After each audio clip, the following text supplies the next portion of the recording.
Hi everyone, in front of me I've got Samsung Galaxy XCover7 Pro, and let me share with you how to virus scan your device.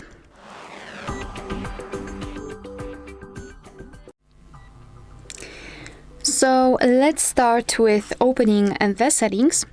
And here in this general list, we have to scroll down to the very bottom, almost to the very bottom, to find device care. So let's tap on it. And right here we've got this option app protection. So let's start with tapping on it and then tap on scan phone.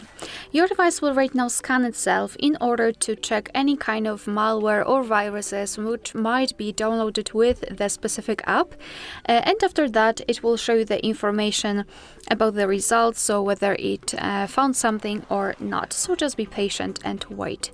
And I highly recommend to perform the scanning from time to time. And as you can see, we've got the information that no threats has been found, but of course if your device will find something, it will show you the information about it and also the steps which you can take in order to get rid of the risk.